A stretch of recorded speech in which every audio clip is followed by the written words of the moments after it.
Sorry.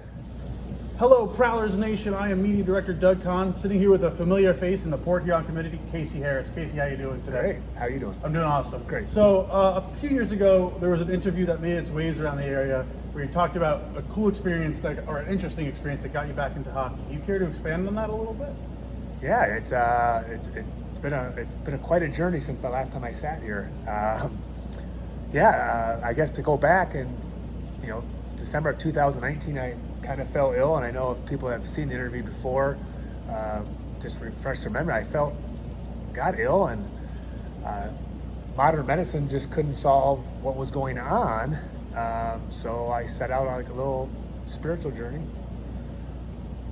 This is emotional because I had some ill family members. I was ill, and so I set out and went out east and made it in front of His Holiness, the Dalai Lama, which I've spoken about before, and that was a great experience. The thing that I wish I had was I couldn't take any pictures or anything. Mm-hmm. So I remember it vividly when I couldn't. Once you got on property, you couldn't speak, and I got there, and he did. He got in front of him. He put his hand on my heart, on my forehead, and he looked at me and said, "Young man, follow your dreams."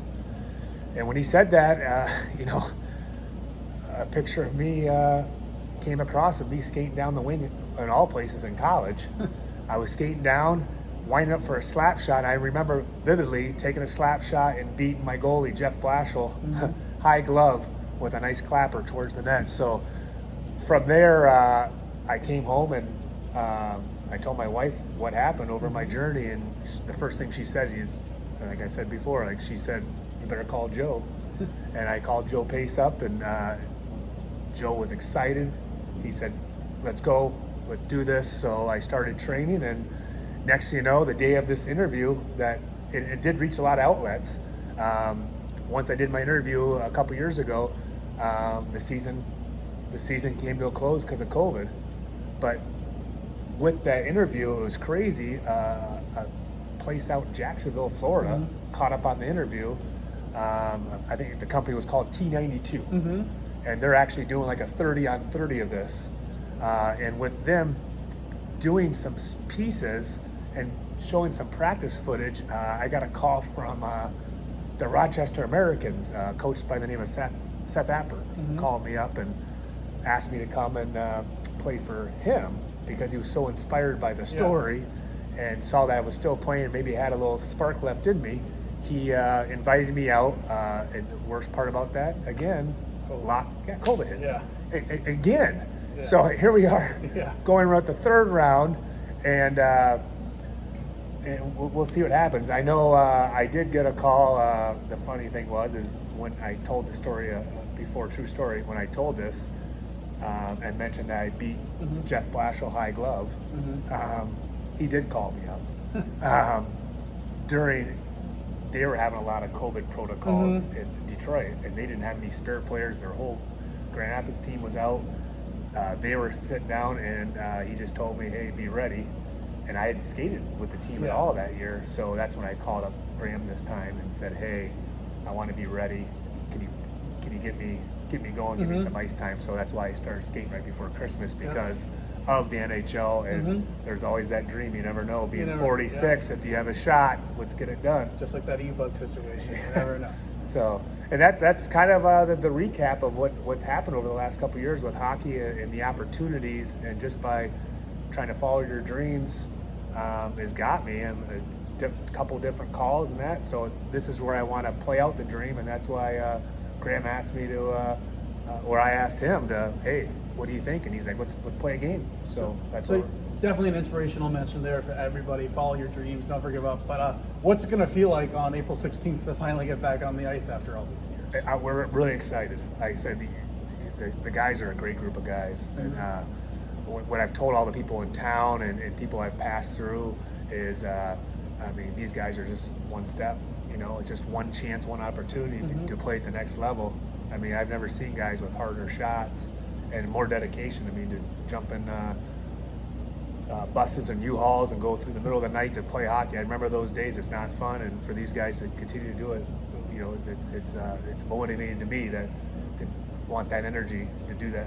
So I'm very excited for April 16th. Just for some of our younger fans who might not be so familiar with your hockey career, do you care about where you started and how it ended?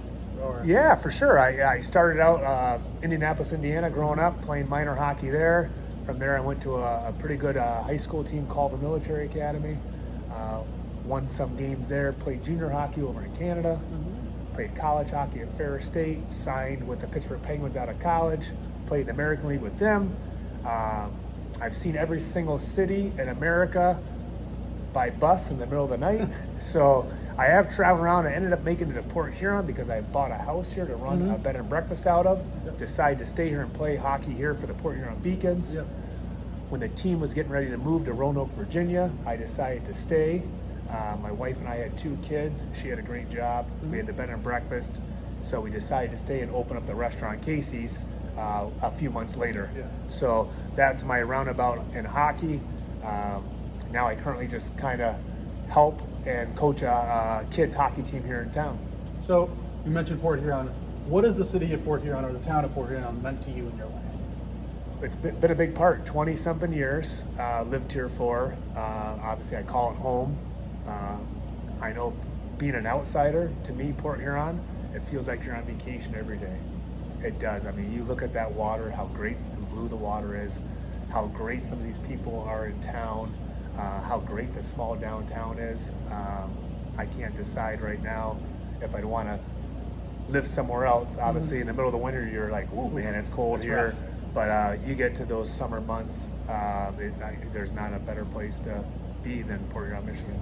All right, and before we say goodbye, do you have any messages for the Prowlers fans and what they can expect for you on April 16th?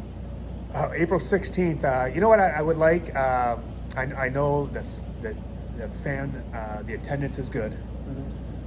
All I would like is to let these guys see, the players see what it really looks like when the place is packed. I played it first couple years for the Beacons. We packed this place all the time. I know it's their last home game before the playoffs start. I would love to see a fun crowd here, a hockey crowd here that wants to cheer and have fun. Expect out of me, I told Graham, I basically have 3 shifts. I was like, I'll have a shift where you get me out there, I'll try to get a shot, a goal maybe, who knows. Second shift maybe to stir things up, and the third shift maybe to entertain. So that's what he's expecting out of me. All right, thanks so much, Casey. It's going to be awesome to see you on the ice. Prowlers fans, that's April 16th, 6:35 against the Columbus River Dragons. Casey Harris back on the ice.